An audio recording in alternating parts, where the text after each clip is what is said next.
So good evening and welcome to the seventh session of Basic Computer Skills.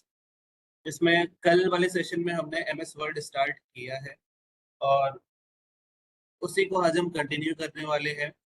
कल कुछ features हमने discuss किए थे, एक बार मैं थोड़ा सा उनको दोबारा से रिवाइज करा देता हूँ, दोबारा से बता देता हूँ क्या क्या फीचर्स हमने कल डिस्कस किए हैं क्लास में, और फिर उसके बाद हम आगे बढ़ेंगे। तो सबसे पहले तो मैंने आपको माइक्रोसॉफ्ट 365 के बारे में कल बताया था कि किस तरीके से आप फ्री में इसको ऑनलाइन मोड में एक्सेस कर सकते हो।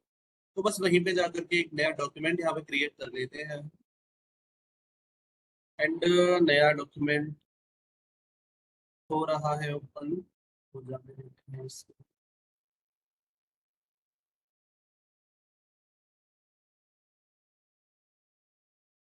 Error to create new document. हो जा भाई, क्या प्रॉब्लम हो रही है? ठीक है, एक नया डॉक्यूमेंट क्रिएट हो गया है यहाँ पर।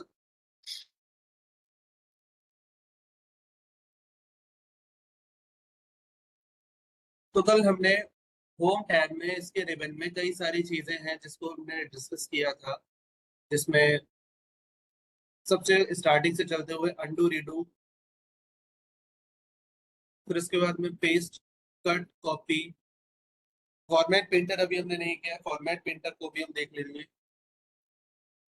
Font name, font size, bold, italic, underline, strikethrough, subscript, superscript, text के केस को चेंज करना, फॉन्ट साइज ग्रो करना, फॉन्ट साइज श्रिंक करना, क्लियर फॉर्मेटिंग करना, फॉन्ट कलर चेंज करना और हाईलाइट करना। मतलब फॉन्ट टैब के अंदर जितनी चीजें थी ना, फॉन्ट ग्रुप, ये जो फॉन्ट का एक ग्रुप बना हुआ है, इस फॉन्ट ग्रुप के अंदर जितनी चीजें थी वो सारी की सारी हमने कल कंप्लीट कर ली थी। आज हमें देखना है paragraph group, style group, editing, voice proofing. Proofing को अभी हम डिस्कस नहीं करेंगे, आज हम सिर्फ एडिटिंग तक डिस्कस करने वाले हैं। उसके बाद जो वॉइस प्रूफिंग, एडिट्स और डिजाइनर, ये चार ऑप्शंस है, इनको हम लास्ट क्लास में डिस्कस करेंगे। ये कुछ एडिशनल नए फीचर्स है। तो फॉन्ट है आपका, फॉन्ट कल हो चुका है, paragraph group, style group, editing group. फिर उसके बाद में इंसर्ट में ये सारे ग्रुप्स जो दिए गए हैं, आपका पेजेस है, टेबल्स है, illustration, link, table of contents, bookmarks, media, comments, header and footer, symbol, emojis. And फिर उसके बाद जो कई अलग अलग तरह के व्यूज हैं, और व्यूज में कई सारी जो चीजें हैं वो सारी हम आज यहाँ पे डिस्कस करेंगे। एंड क्लास आगे बढ़ाने से पहले कल की क्लास से रिलेटेड कुछ दो तीन क्वेश्चंस मैं पूछना चाहूंगा और आप उसका आंसर देंगे। तो कल एक तो सबसे पहले मैंने बताया था कि जब हम फॉर्मेटिंग अप्लाई करते हैं, फॉर्मेटिंग अप्लाई करने का सिंपल सा मतलब है मेकअप करना किसी टेक्स्ट के ऊपर। मेकअप की तरह ही होता है ये। और क्लियर फॉर्मेटिंग का मतलब होता है पूरा का पूरा मेकअप उतार के रख देना। लेकिन कल जब मैंने आपको करके दिखाया था तो उसमें एक चीज ये थी कि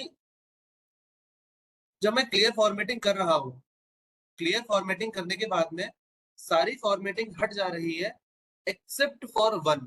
तो वो एक कौन सी ऐसी फॉर्मेटिंग होती है जो रह जाती है क्लियर फॉर्मेटिंग अप्लाई करने के बाद? चैट बॉक्स में मुझे आंसर लिख करके भेजिए। जो क्वेश्चंस मैं आपसे पूछ रहा हूँ वो क्वेश्चंस आप चैट बॉक्स में टाइप कर सकते हैं आराम से विदाउट एनी प्रॉब्लम। तो क्वेश्चन मेरा फिर से एक बार मैं बोलता हूँ। मैंने किसी टेक्स्ट पे फॉर्मेटिंग अप्लाई करी, फॉर्मेटिंग अप्लाई करने का मतलब है मैंने उसका टेक्स्ट साइज बदला, टेक्स्ट का फेस बदला, उस पर कलर लगाया, हाईलाइट किया, और बहुत सारी चीजें मैंने उस पर अप्लाई करी है। ओके, एक आंसर आया है हाईलाइट। और आंसर्स मुझे चाहिए, क्लास में काफी लोग हैं, आई नीड मोर आंसर्स। क्या हाईलाइट जो है वो सही आंसर है, या फिर उसके अलावा और भी कोई ऐसी चीज होती है, या फिर हाईलाइट भी हट जाता है? तो कौन सी फॉर्मेटिंग होती है जो क्लियर फॉर्मेटिंग अप्लाई करने के बाद में रह जाती है? Only one person in this class knows the answer, और इसके अलावा कोई आंसर नहीं देना चाहता है क्या? Hey, I need more answers.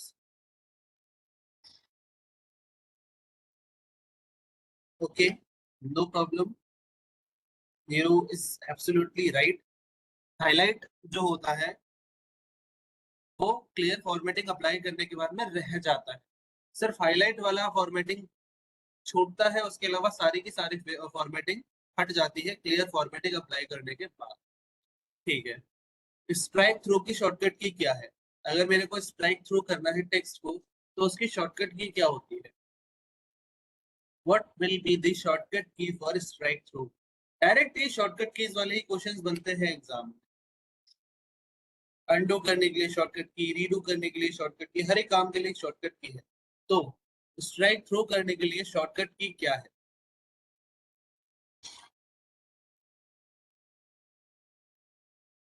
Strike through की शॉर्टकट की क्या है?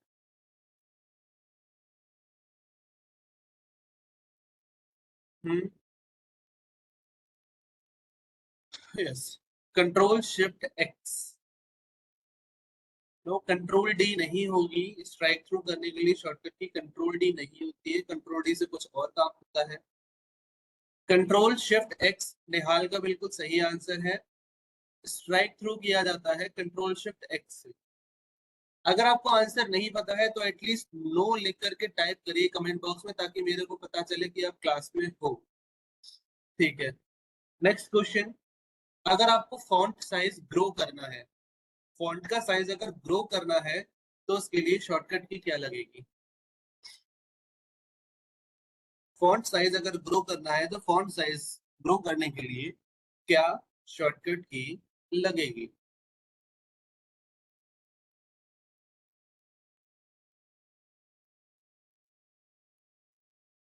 ठीक है, और आंसर्स?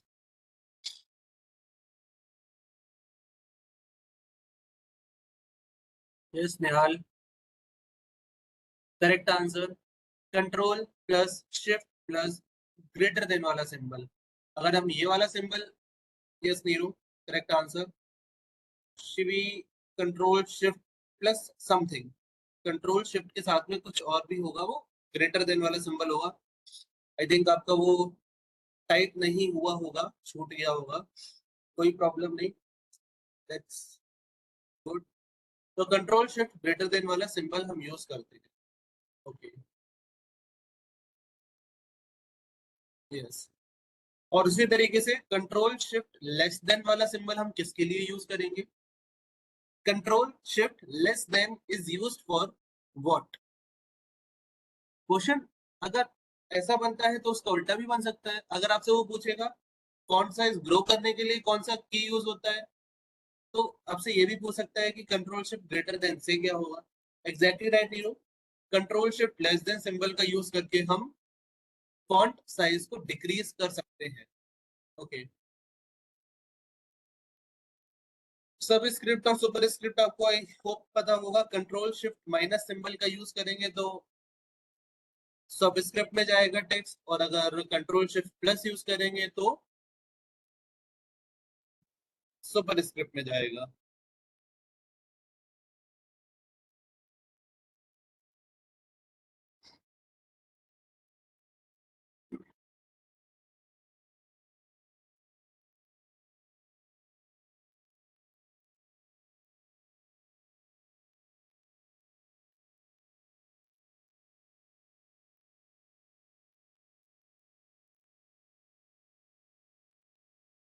ओके, ठीक है। एंड देन अभी तो खैर वैसे इतना ही हुआ है, अब हम आगे बढ़ते हैं। एंड आज आपको मैं फॉर्मेट प्रिंटर के बारे में पहले बताता हूँ। So what is format printer? यहाँ पे मैं क्या कर रहा हूँ, अभी मैं कुछ हेडिंग्स इंक्लूड करता हूँ। मैंने लिखा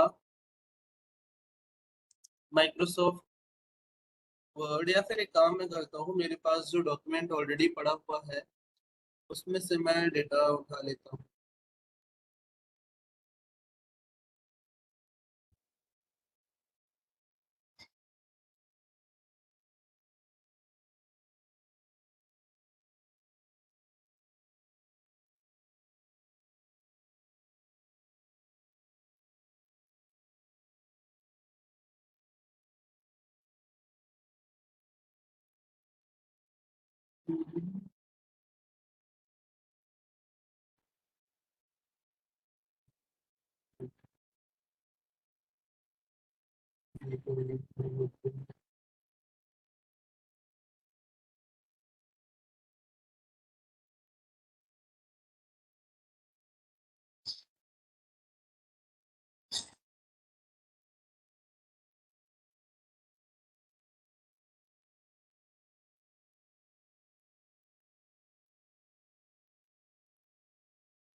ओके, तो यहाँ पे मैंने एक डॉक्यूमेंट अपना पुराना एक रिव्यू है वो उठा लिया है।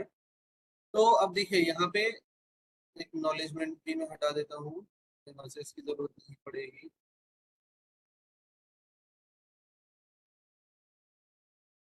ठीक है, तो अब यहाँ पे मैं क्या करता हूँ, मेरे को क्या बताना था, फॉर्मेट पेंटर के बारे में आपको बताना था। फॉर्मेट पेंटर क्या होता है? तो देखो यहाँ पे क्या है, अभी टेक्स्ट एक हेडिंग टाइप में है। ये किस तरीके से है, बोल्ड है, अंडरलाइन है, और इसका टेक्स्ट का जो साइज है वो भी थोड़ा बड़ा है। मान लो मैं इसका टेक्स्ट का साइज कर देता हूँ 20, और यहाँ पे ये जो टेक्स्ट लिखा हुआ है ये किसी अलग फॉन्ट स्टाइल में है। इसका फॉन्ट साइज भी छोटा है, ना ये बोल्ड है ना ये अंडरलाइन है। तो अगर ये जो फॉर्मेटिंग एब्स्ट्रैक्ट वर्ड के ऊपर लगी हुई है, यही सेम फॉर्मेटिंग मैं पैरेलल कंप्यूटिंग वर्ड के ऊपर अगर लगाना चाहूँ, तो इसके लिए मुझे फॉर्मेट पेंटर ऑप्शन का यूज करना पड़ेगा। तो यहाँ पे जैसे ही मैं इसको सिलेक्ट करता हूँ, सिलेक्ट करने के बाद मेरे जो ब्रश बना आ रहा है उस पर मैं क्लिक करूंगा। क्लिक करने के बाद में देखो यहाँ पे ये ब्रश, मेरे आई बटन के साथ में एक ब्रश आ गया, कर्सर के साथ में ब्रश आ गया है। अब मैं कहीं पे भी जाके जितने भी टेक्स्ट को सिलेक्ट करने के बाद में छोड़ूंगा, तो यहाँ पे टेक्स्ट जो था वो टेक्स्ट कॉपी नहीं हुआ है, यहाँ पे कॉपी हुआ है सिर्फ और सिर्फ उसकी फॉर्मेटिंग। तो फॉर्मेट पेंटर का काम होता है सिर्फ और सिर्फ फॉर्मेटिंग को अप्लाई करने के लिए। शॉर्टकट की इसकी क्या है, कंट्रोल ऑल्ट सी। एक पेन पेपर लेके बैठो, जितनी शॉर्टकट की बताता हूँ उसको तुरंत लिख लिया करो।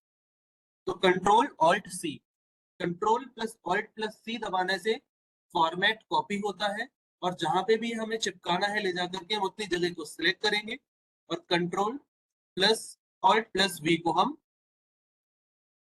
प्रेस कर देंगे।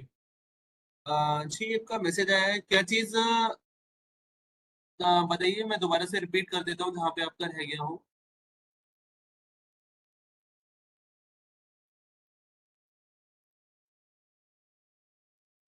तो ये वाला क्वेश्चन मैं दोबारा से रिपीट कर देता हूँ। इसमें क्या है, अगर मुझे किसी एक पर्टिकुलर जगह से उठा करके, मान लो मुझे यहाँ से फॉर्मेटिंग उठानी है, टेक्स्ट को नहीं उठाना है, मुझे सिर्फ इसकी फॉर्मेटिंग यानी कि सिर्फ इस पे जो मेकअप अप्लाइड है उसको उठाना है, तो उसको उठाने के लिए मुझे क्या करना पड़ेगा, शॉर्ट फॉर्मेट पेंटर यूज करना पड़ेगा। और फॉर्मेट पेंटर में फॉर्मेट को कॉपी करने का शॉर्टकट की होता है कंट्रोल ऑल्ट सी। मैंने कंट्रोल ऑल्ट सी प्रेस किया, अब यहाँ पे फॉर्मेट कॉपी हो गया है।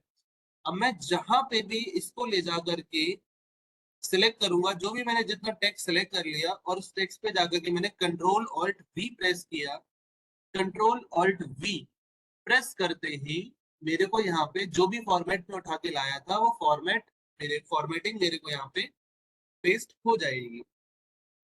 So this is all about format painter. ये आपका फॉर्मेट पेंटर होता है, ठीक है। तो यहाँ पे इसी के साथ में हमारा सबसे पहले तो अंडू वाला जो ग्रुप है वो खत्म हो गया, क्लिपबोर्ड वाला ग्रुप भी खत्म हो गया, फॉन्ट वाला ग्रुप खत्म हो गया। अब हम चलते हैं पैराग्राफ में। यहाँ तक हमने टेक्स्ट एडिटिंग, एक टेक्स्ट के ऊपर, एक वर्ड के ऊपर जो कुछ भी हम एडिटिंग अप्लाई कर रहे थे वो सारी की सारी एडिटिंग हमने देख ली है। टेक्स्ट के बाद, फॉन्ट के बाद एडिटिंग की जाती है पैराग्राफ के साथ। एक पैराग्राफ के साथ में क्या क्या एडिटिंग हम यहाँ पे कर सकते हैं। तो सबसे पहली चीज तो मैं यहाँ पे कर लेता हूँ सिलेक्ट ऑल। कंट्रोल ए मैंने किया, यहाँ पे कंट्रोल ए करने के बाद में यहाँ पे देखो, सबसे पहले ये चार ऑप्शंस यहाँ पे दिखाई दे रहे हैं, चार लाइनें दिखाई दे रही है। इसको मैं थोड़ा सा इंक्रीज करूंगा, तो देखो यहाँ पे चार लाइन दिखाई दे रही है।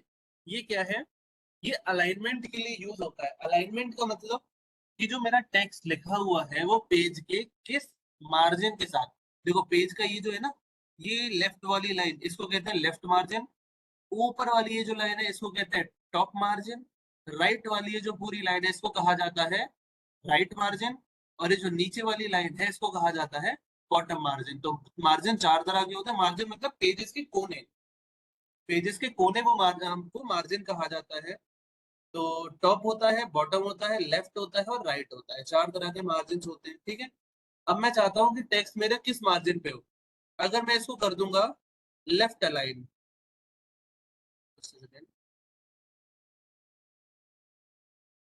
जैसे ही मैंने इसको लेफ्ट अलाइन किया, लेफ्ट अलाइन करने पे क्या हुआ, अब यहाँ पे देखो लेफ्ट साइड पे तो जितना जो टेक्स्ट है वो पेज के लेफ्ट हैंड साइड पे आ रहा है, लेकिन राइट हैंड साइड पे जहां पे खत्म हो गया, जिस वर्ड के लिए जगह है वो आ जाएगा, जिस वर्ड के लिए जगह नहीं है वो अगली लाइन में चला जाएगा।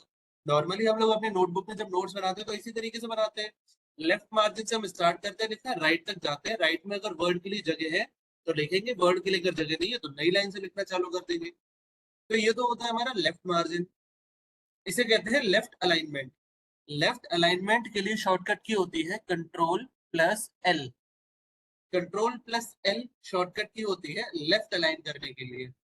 अगर मुझे सेंटर अलाइनमेंट करना है तो सेंटर अलाइनमेंट करने के लिए शॉर्टकट की होती है कंट्रोल प्लस ई।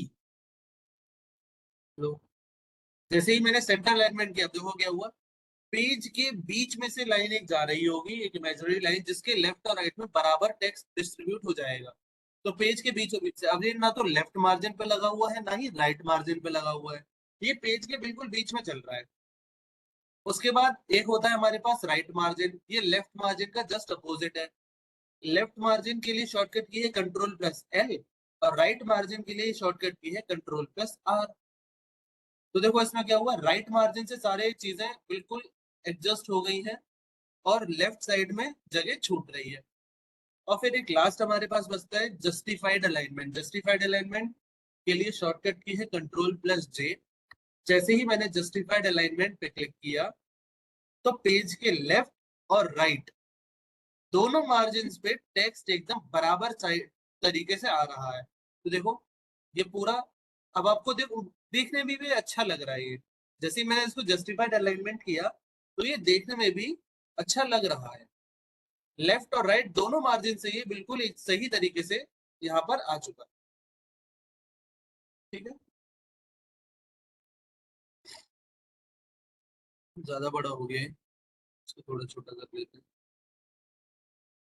ठीक है, मार्जिन सेट कर लेता हूँ थोड़ा सा मैं इसका।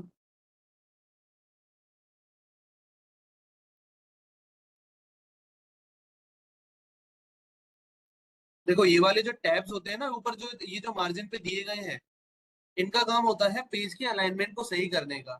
ये देखो इसे कहते हैं राइट इंडेंट। अब इंडेंट्स के बारे में देख लेते हैं, इंडेंट यहाँ पे भी होगा। देखो स्पेशल इंडेंट है यहाँ पे। इंडेंट का मतलब क्या है, इंडेंट का मतलब ये है पेज में जो भी टेक्स्ट में लिख रहा हूँ वो मार्जिन से कितना दूर होना चाहिए। इंडेंट से हम ये बताते हैं कि पेज का जो मार्जिन है, मार्जिन से कितनी दूरी पे हमको टेक्स्ट लिखना चालू करना है। नॉर्मल नोट्स में भी हम ऐसे ही करते हैं, पेज के बिल्कुल कोने से तो लिखना चालू कर देनी है। जो लाइन बनी होती है उसमें एक बॉक्स अंदर साइड बना होता है, लेफ्ट साइड में जगह छुट्टी होती है, राइट साइड में थोड़ी जगह छुट्टी होती है, तो वही इंडेंट्स हम देते हैं यहाँ पे। तो ये जो है, जो हमारे पास रूलर्स होते हैं हॉरिजॉन्टल और वर्टिकल रूलर्स, वहां पे ये इंडेंट दिए जाते हैं। तो मैंने देखो यहाँ पे क्या किया, -0.5 इंच का मार्जिन राइट साइड में छोड़ा, और वही सेम -5.0 का इंडेंट मैंने राइट हैंड साइड पे छोड़ा। इंडेंट में जितना ज्यादा छोड़ूंगा, देखो इंडेंट में जितना ज्यादा छोड़ूंगा, मेरा टेक्स्ट, देखो मैंने इसको यहाँ पे लाया 0.5 इंच पे रखा मैंने, तो मेरा टेक्स्ट राइट मार्जिन से उतनी दूर हो गया। तो लेफ्ट और राइट मार्जिन से मेरे को टेक्स्ट जितना दूर रखना है ये डिसाइड किया जाता है इंडेंट्स के थ्रू। ये हमारे हैं लेफ्ट और राइट इंडेंट। और फिर उसके बाद में उसी तरीके से पेज को टॉप से और बॉटम से कितनी दूर रखना है, जो भी हम टेक्स्ट लिख रहे हैं उस टेक्स्ट को मार्जिन के टॉप और बॉटम से कितनी दूर रखना है, उसके लिए वर्टिकल रोलर पे भी हमको बॉटम मार्जिन और टॉप मार्जिन दिया जाता है। तो इस तरीके से हम डिसाइड कर सकते हैं कि जो हमारा टेक्स्ट होगा वो पेज के बॉर्डर से कितने पास और कितनी दूर हो सकता है। फिर उसके बाद में एक होता है स्पेशल इंडेंट। स्पेशल इंडेंट का मतलब क्या, देखो स्पेशल इंडेंट दो तरह के हमारे पास है, एक तो होता है फर्स्ट लाइन इंडेंट और एक होता है हैंगिंग इंडेंट। तो देखो मैं इस वाले पैराग्राफ को पहले तो सिलेक्ट कर लेता हूँ। इस वाले पैराग्राफ को सिलेक्ट करने के बाद अब मैं यहाँ पे देता हूँ फर्स्ट लाइन इंडेंट। मैंने जैसे ही फर्स्ट लाइन इंडेंट दिया, यहाँ पे क्या हुआ, पहली लाइन तो थोड़ी सी आगे बढ़ गई, बाकी का कंटेंट जो है वो जितना मार्जिन मैंने सेट किया है, जितना इंडेंट मैंने सेट किया है उसी हिसाब से चल रहा है। नया पैराग्राफ हमेशा स्टार्ट करने से पहले कई बार क्या करते हैं, आप पहली लाइन को थोड़ा सा आगे बढ़ा के लिखते हैं, तो उसको कहा जाता है फर्स्ट लाइन इंडेंट। इसका जस्ट अपोजिट होता है हैंगिंग इंडेंट। हैंगिंग इंडेंट क्या करता है, पहली लाइन को पीछे से चालू करेगा, उसके बाद की जितनी भी लाइनें होंगी फर्स्ट लाइन को स्टार्ट थोड़ा सा लेफ्ट से शुरू करेगा और बाकी जितनी लाइनें हैं सबको अलग कर देगा, थोड़ा सा आगे की ओर धकेल देगा। तो ये होता है hanging indent. First line indent और हैंगिंग इंडेंट, दो तरह के इंडेंट होते हैं, ये चीज आपको ध्यान रखनी है। और अगर मुझे इंडेंट बढ़ाना है, इंडेंट बढ़ाने के लिए कंट्रोल प्लस एम प्रेस करना पड़ेगा। जैसे जैसे देखो मैं कंट्रोल प्लस एम प्रेस करता जा रहा हूं, इंडेंट बढ़ता जा रहा है। और अगर मुझे इंडेंट डिक्रीज करना है तो कंट्रोल शिफ्ट के साथ में एम दबाता जाऊंगा, जितनी बार मैं प्रेस करूंगा उतना इंडेंट डिक्रीज हो जाएगा।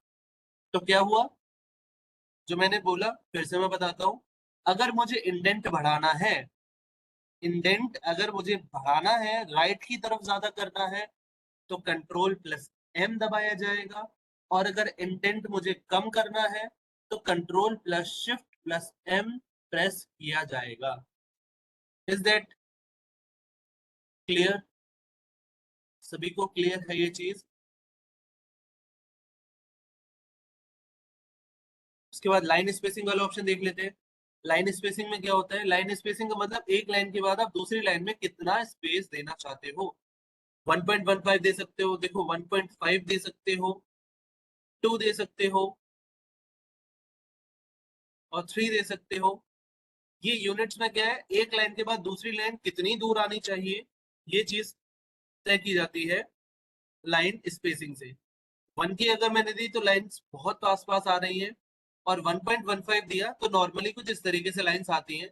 तो बाय डिफॉल्ट आपको याद रखना है, अब क्या याद रखना है, बाय डिफॉल्ट जो लाइन स्पेसिंग होती है वो होती है 1.15।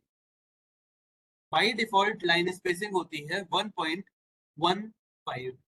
ये सारी चीजें याद रखनी है, जो बाय डिफॉल्ट वाली चीजें होती है ना, इनको तो याद रखना ही रखना पड़ेगा। बाय डिफॉल्ट बहुत सारे क्वेश्चन पूछे जाते हैं कि मान लो मैंने माइक्रोसॉफ्ट वर्ड की विंडो ओपन करी, विंडो ओपन करने के बाद सबसे पहली चीज मुझे बाय डिफॉल्ट फॉन्ट नेम क्या मिलता है, तो एप्टॉस बॉडी करके फॉन्ट आता है, बाय डिफॉल्ट फॉन्ट मेरे को ये मिलता है। बाय डिफॉल्ट फॉन्ट का साइज होता है 12, लाइन स्पेसिंग होती है 1.15। ये सारे जो वैल्यूज हैं जिन्हें डिफॉल्ट वैल्यूज कहा जाता है उनको याद रखना ही रखना है। अगर कोई नया डॉक्यूमेंट बना है तो नए डॉक्यूमेंट की, अगर कोई सबसे पहला नया डॉक्यूमेंट बना है तो उसका बाय डिफॉल्ट नेम होगा डॉक्यूमेंट 1। और इसका जो एक्सटेंशन है वो एक्सटेंशन होता है .docx। ठीक है, ये चीज बहुत अच्छे से याद रखनी है।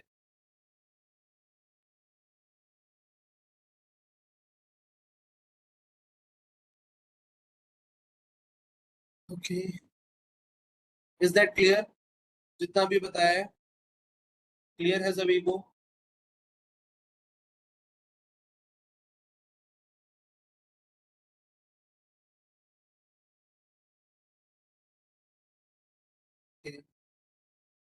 ठीक है, तो आगे बढ़ते हैं। आगे बढ़ते हैं तो फिर हमको क्या मिलता है, bullets, numbering, multi level list, check list. ये चीजें हमारे पास अभी रह गई है, तो इसको हम पहले डिस्कस कर लेते हैं। सबसे पहले बुलेट्स। अगर मुझे कोई लिस्ट बनानी है तो लिस्ट क्या है, दो तरह की हो सकती है। या तो हम उसको बुलेटेड लिस्ट बना सकते हैं, या तो उसको नंबर्ड लिस्ट बना सकते हैं।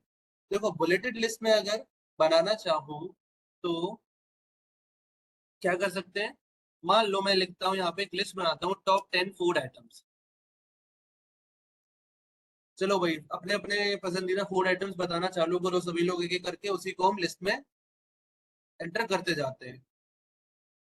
टॉप 10 फूड आइटम्स, चलो बताना चालू करो। सबसे पहला क्या रखा जाए?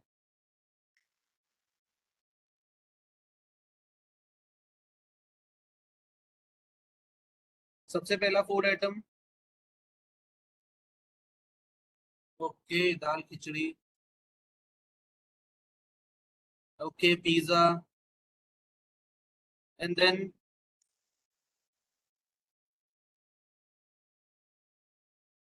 मोमोज। ओके। एंड उसके अलावा सांभर इडली के। और भाई किसी ने छोले भटूरे का नाम नहीं लिया। ठीक है, मेरी तरफ से एक ऐड हो गया। एक दो तीन चार पांच, भाई अभी तो पांच ही हुए हैं। और बताओ। दाल खिचड़ी हो गया, पिज्जा, मोमोज। ठीक है, डोसा, राजमा चावल। ठीक है, सेवन हो गया, एट नाइन टेन, तीन रह गए। तीन बताओ जल्दी से, लास्ट के तीन। क्या क्या रखा जाए? Okay, chowmein. ठीक है, बेडमी पूड़ी सब्जी। एक। ठीक है, एंड देन पास्ता। ओके। ठीक है, हमारी 10 की लिस्ट पूरी हो चुकी है। अब मेरे को क्या है, मैंने लिखा टॉप 10 फूड आइटम्स।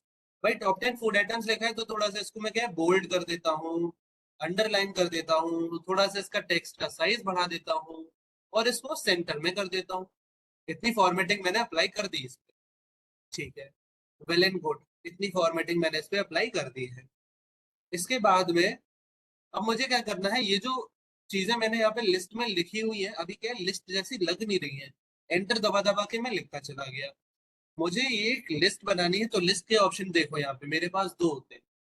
सबसे पहला ऑप्शन है मेरे पास में बुलेट लाइब्रेरी। एक तो है ये बुलेटेड लिस्ट, और दूसरा है नंबर्ड लिस्ट। पहले तो मैं बुलेट लिस्ट पे क्लिक करता हूँ। बुलेटेड लिस्ट बनाने के लिए शॉर्टकट की होती है, ध्यान से लिख लो, control plus dot. Control plus dot वाला जो बटन होता है, इसको प्रेस करके हम बुलेटेड लिस्ट बना सकते हो। तो देखो यहाँ पे क्या है, बुलेट्स आ चुके हैं, पॉइंट आ सकते हैं। यहाँ पे कोई नंबर नहीं होता है। ऐसी कोई लिस्ट जिसमें कोई नंबर नंबर ना लिखा हो, उसको कहा जाता है बुलेटेड लिस्ट। That's it.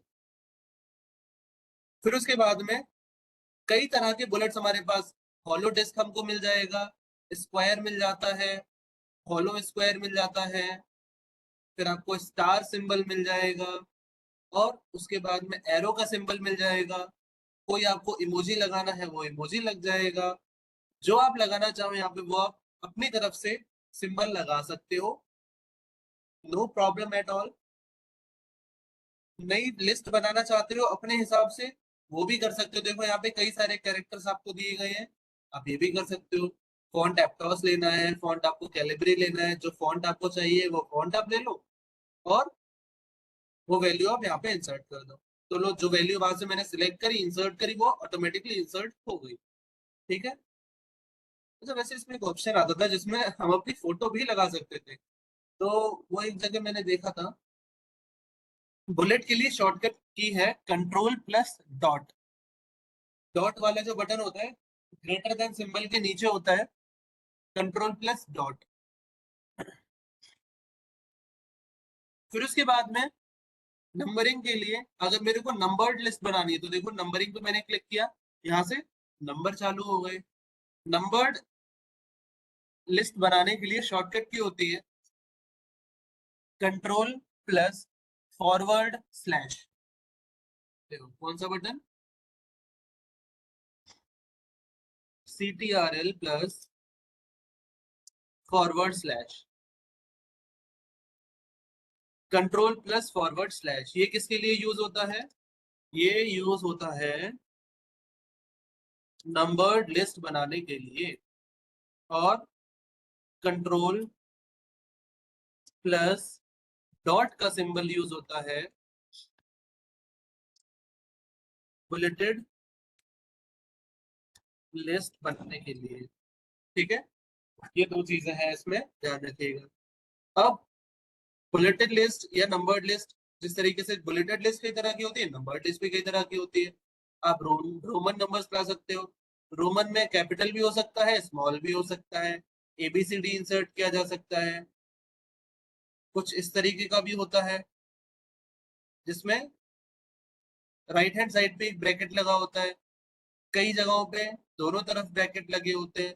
तो जिस तरह के आप इंसर्ट करना चाहते हो अपनी रिक्वायरमेंट के हिसाब से आप वैसे लिस्ट यहाँ पे इंसर्ट कर सकते हो विदाउट एनी प्रॉब्लम। ठीक है,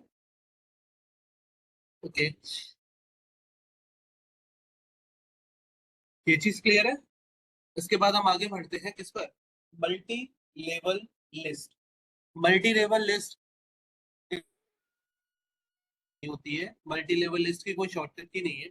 मल्टी लेवल लिस्ट का सिनेरियो क्या होता है, देखिए कई बार ऐसा होता है हम एक लिस्ट बना रहे होते हैं, तो किसी लिस्ट आइटम के अंदर भी एक लिस्ट हो जाती है। मान लो पिज्जा है, अब पिज्जा भी कई तरह के हो सकते हैं, कौन कौन से पिज्जा चाहते हो। देखो जैसे बी है पिज्जा, पिज्जा के बाद जैसे ही मैं एंटर की दबाऊंगा, एंटर की दबाने के बाद ऑटोमेटिकली एक नया लिस्ट आइटम आ जाएगा। तो पिज्जा भी कई तरह के होते हैं, भाई अनियन पिज्जा हो सकता है,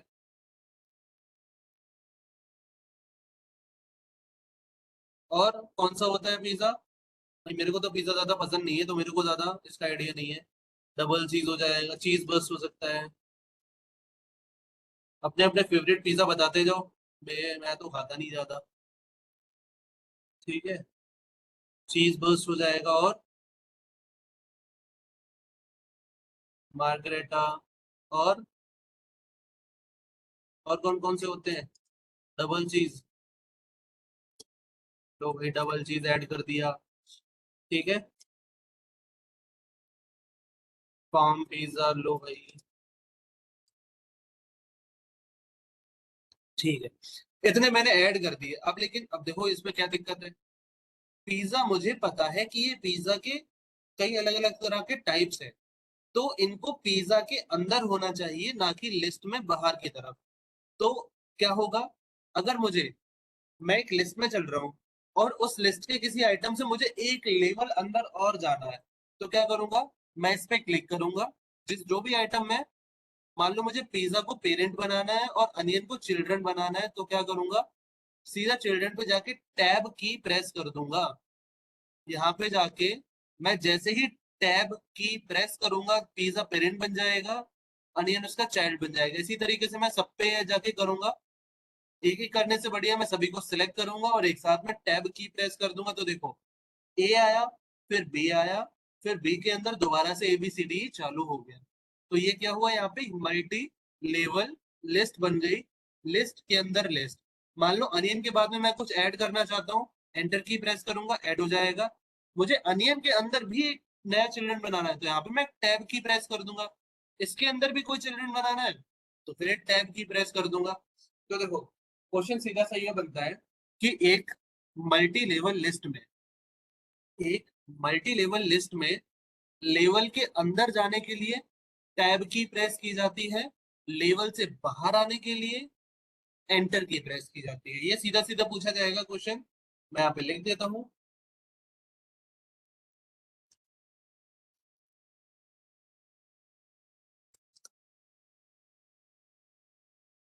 प्रेस टैब की, और टू एग्जिट अ लेवल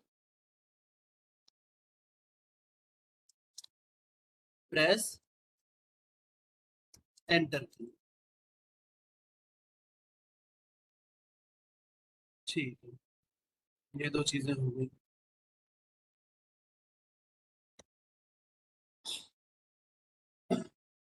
दोनों चीजें क्लियर है पूरी तरीके से। मल्टी लेवल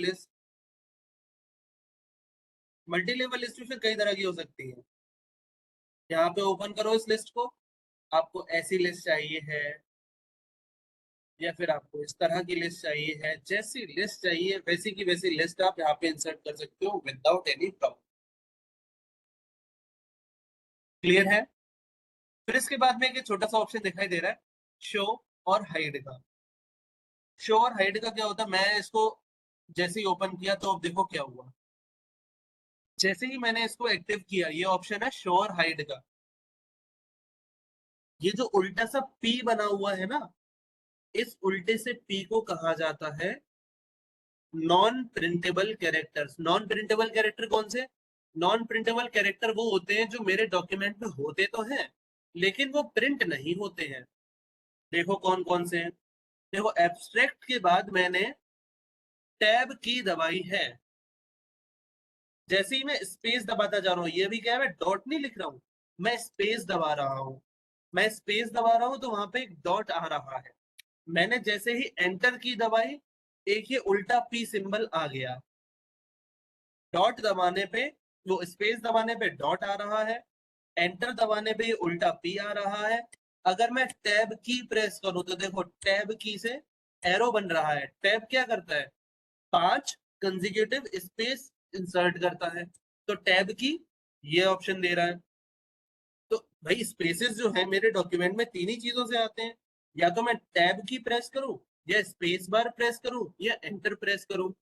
ये तीनों की तीनों चीजें मुझे डॉक्यूमेंट में दिखाई तो देती नहीं है। जो दिखाई नहीं देता है उसको कहा जाता है नॉन प्रिंटेबल कैरेक्टर्स। और नॉन प्रिंटेबल कैरेक्टर्स अगर मैं देखना चाहता हूं तो वो यहाँ से दिखाई देगा। और इसकी नॉन प्रिंटेबल कैरेक्टर्स को शो या हाइड करने की शॉर्टकट की होती है control plus shift plus 8। Clear है?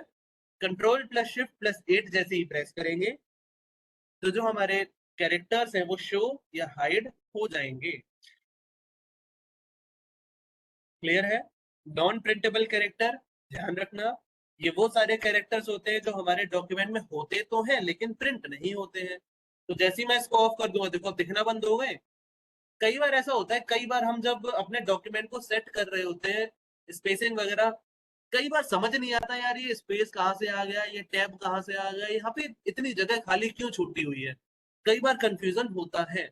तो उस कंफ्यूजन को सॉर्ट आउट करने के लिए इसको प्रेस करो, साफ साफ पता चल जाएगा कहाँ पे एंटर दबाया है आपने, कहाँ पे स्पेस लगाया है, कहाँ पे टैब की दबाई है।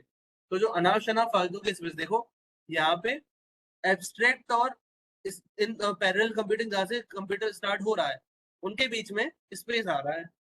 तो अब मेरे को ऐसे तो देखने में पता नहीं चल रहा है क्या क्या चीजें हैं, लेकिन जैसे ही मैंने एनपीआर को शो किया तो देखने लगा अच्छा ठीक है इतनी सारी चीजें हैं।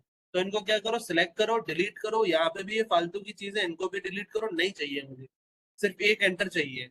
इसको भी मैं अगर हटा दूंगा, देखो सीधा टेक्स्ट आके जी ऊपर चिपक गया। एंटर प्रेस किया तो यहाँ पे एक एंटर की आ गई। तो कभी भी अगर फंसते हो डॉक्यूमेंट एडिट करते टाइम पे, तो नॉन प्रिंटेबल कैरेक्टर्स को शो कर लो। जो भी दिक्कत है वो आपको सामने दिखाई दे जाएगी, उसको सॉर्ट आउट करके हटा दो। फिर उसके बाद में स्टाइल्स वाले ग्रुप की बात कर लेते हैं। स्टाइल वाले ग्रुप में क्या होता है, देखो हमारा ये जो टेक्स्ट है ना पूरा का पूरा, अभी वो पूरा बिल्कुल नॉर्मल लिखा हुआ है। नॉर्मल लिखा हुआ है तो मुझे क्या करना है, जैसे हम नॉर्मली नोटबुक में भी कोई नया चैप्टर स्टार्ट करते हैं, चैप्टर का नाम बिल्कुल बीचों बीच पेज के ऊपर बोल्ड में, फिर उसके बाद एक टॉपिक लिखते हैं बोल्ड में, फिर उसका कंटेंट नॉर्मल लिखते हैं, फिर एक नया टॉपिक चालू हो रहा होता है उसको बोल्ड में लिखते हैं, और फिर नया कंटेंट उसका चालू करते हैं लिखना नॉर्मली। इसी तरीके से होता है। तो यहाँ पे मैं एक मेन टाइटल डाल देता हूँ। इस पूरे डॉक्यूमेंट का टाइटल है रिव्यू ऑन पैरेलल। ये मेरा एक प्रोजेक्ट था कॉलेज टाइम में, मतलब एक रिसर्च सर्वे हमको रिसर्च रिव्यू करने के लिए दिया गया था पैरेलल कंप्यूटिंग के ऊपर। तो अब देखो, ये रिव्यू ऑन पैरेलल कंप्यूटिंग, ये जो मेरा पूरा डॉक्यूमेंट बना हुआ है ये पैरेलल कंप्यूटिंग से रिलेटेड है। तो इसमें कई सारी हेडिंग्स हैं। मेन टाइटल इस डॉक्यूमेंट का है पैरेलल कंप्यूटिंग। तो यहाँ पे मैं आऊंगा, स्टाइल्स में ऊपर आना है, सिलेक्ट करना है टाइटल। टाइटल मैंने सिलेक्ट जैसे ही किया तो देखो क्या हुआ, इसका साइज ऑटोमेटिकली टाइटल में बताया गया पहले एप्टॉस होगा, डिस्प्ले होगा, और इसका देखो फॉन्ट नेम क्या हो गया, एप्टॉस डिस्प्ले। एप्टॉस डिस्प्ले इसका फॉन्ट नेम चेंज हो गया, बोल्ड हो गया, और इसका साइज हो गया 28। तो ये कुछ नहीं है, नॉर्मली क्या होता है, आप इसको नॉर्मली भी इस टेक्स्ट का साइज इंक्रीज डिक्रीज कर सकते हो, कोई प्रॉब्लम नहीं है। पूरा का पूरा टेक्स्ट नॉर्मल रखो, जो हेडिंग है उसको बोल्ड कर दो, साइज इंक्रीज कर दो, वो कर सकते हो, कोई इसमें दिक्कत नहीं है। तो हम स्पेशली यहाँ से क्यों कर रहे हैं, इसकी इंपॉर्टेंस आपको अभी समझ आएगी थोड़ा सा आगे चल के, जब मैं एक नई चीज इंसर्ट कराना आपको बताऊंगा वहां पे। तो मेरा जो पेज का मेन टाइटल है उसको मैंने टाइटल कर दिया। फिर उसके बाद मान लो ये एक पहली हेडिंग चालू हो रही है एब्स्ट्रैक्ट, तो इसको मैं सिलेक्ट करूंगा और हेडिंग 1 पे क्लिक कर दूंगा। ठीक है, टाइटल बनाने के लिए शॉर्टकट की कुछ भी नहीं है, लेकिन हेडिंग बनाने के लिए अगर मुझे लेवल 1 की हेडिंग यानी कि सबसे बड़ी हेडिंग बनानी है तो उसके लिए कौन सी शॉर्टकट की है? Ctrl+Alt+1 लिख लो। हेडिंग बनाने के लिए, हेडिंग 1 बनाने के लिए शॉर्टकट की है Ctrl+Alt+1 और हेडिंग 2 बनाने के लिए शॉर्टकट की है Ctrl+Alt+2। हेडिंग 2 का मतलब हेडिंग के अंदर हेडिंग, सब हेडिंग हेडिंग 2 से बनेगी। हेडिंग 1 के अंदर अगर हेडिंग 2 है तो हेडिंग 2 जो होगी वो हेडिंग 1 की सब हेडिंग होगी। ठीक है, फिर उसके बाद थोड़ा सा और नीचे चलते हैं। ओके, टॉप 10 फूड आइटम्स मिला, ठीक है, चलो ये भी एक मेरी हेडिंग मान लेते हैं इसको, ये भी एक हेडिंग हो गई। थोड़ा सा नीचे बढ़े, थोड़ा सा नीचे और आए, यहाँ पे इंट्रोडक्शन है, ठीक है, इंट्रोडक्शन भी जो है एक हेडिंग होगी, ये हेडिंग हो गई। थोड़ा सा नीचे और बढ़ते हैं, कई जगह पे हमको अच्छा 7 क्राइटेरियाज है, 7 क्राइटेरियाज हमको मिले, ये भी एक हेडिंग होगी। इंसर्ट कर देते हैं। तो ये जितने मतलब जहां पे भी नई हेडिंग चालू हो रही होगी उसको मैं नॉर्मल टेक्स्ट ना रख के हेडिंग टेक्स्ट में कन्वर्ट कर दूंगा। देखो हर एक का अपना एक फॉन्ट साइज है, फॉन्ट कलर है और फॉन्ट का फेस है। हेडिंग अगर चूज करता हूँ तो एप्टॉस डिस्प्ले 20, हेडिंग 2 अगर चूज करूंगा तो एप्टॉस डिस्प्ले 16, टाइटल अगर चूज करूंगा तो एप्टॉस डिस्प्ले 28। ये साइज है इसका, ये आता है। ठीक है, ये चीज अगर क्लियर है, फिर इसके बाद बढ़ता है एडिटिंग वाले ग्रुप में। देखो एडिटिंग वाले ग्रुप में कुछ भी बहुत खास नहीं है, मुझे इस पूरे डॉक्यूमेंट में कोई चीज ढूंढनी है, फाइंड करना है। फाइंड करने के लिए शॉर्टकट की यूज होगी Ctrl+F। लो भाई, फाइंड जैसे ही मैंने सिलेक्ट किया, फाइंड सिलेक्ट करने के बाद में यहाँ पे लेफ्ट हैंड साइड में एक नेविगेशन टैब ओपन होके आएगा। नेविगेशन टैब में सबसे पहली चीज दी गई है फाइंड। अगर मैं मान लो पैरेलल, पैरेलल कितनी बार मेरे डॉक्यूमेंट में लिखा है, तो जैसे ही मैंने लिखा देखो साइड में रिजल्ट आ गया, पूरे डॉक्यूमेंट में 50 बार पैरेलल वर्ड आया है। और एरो की का यूज करके मैं नीचे बढ़ के देख सकता हूँ, हर जगह वो मुझे विजिट कराएगा जहां जहां पैरेलल मेरे पूरे डॉक्यूमेंट में लिखा हुआ है। तो इस तरीके से एक एक वर्ड पे मैं विजिट कर सकता हूँ। अगर मुझे रिप्लेस करना है, पैरेलल को मैं रिप्लेस करना चाहता हूँ, मान लो कुछ भी रैंडम टेक्स्ट ले लेता हूँ।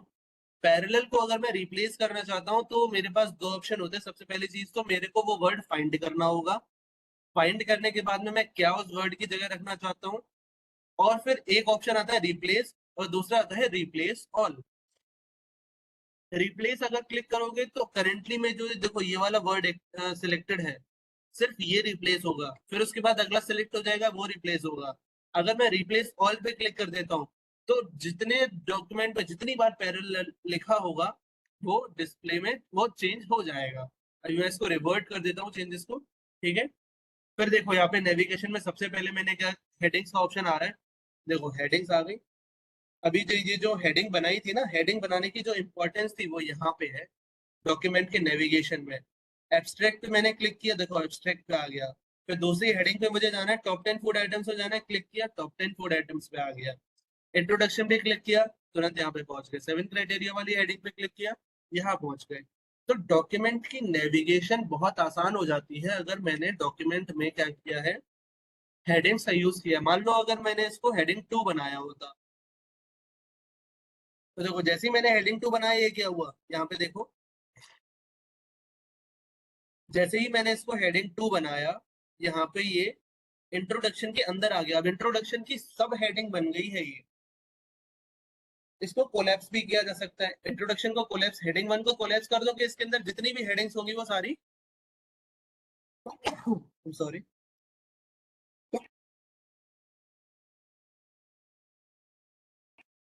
ठीक है, तो ये ऑटोमेटिकली इसकी जो सब हेडिंग्स होंगी वो कोलैप्स हो जाएंगी। फिर उसके बाद में सिलेक्ट का ऑप्शन है, सिलेक्ट ऑल। पूरे के पूरे डॉक्यूमेंट में हर एक चीज आपको सिलेक्ट करनी है तो Ctrl+A नॉर्मली दबाते ही है। सिलेक्ट ऑल की शॉर्टकट की होती है Ctrl+A।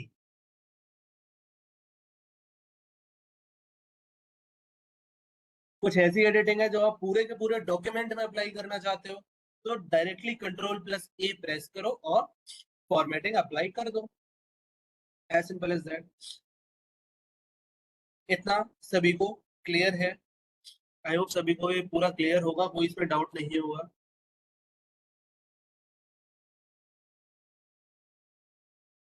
ठीक है, अभी इंसर्ट वाला जो है कल की क्लास में हम डिस्कस करेंगे।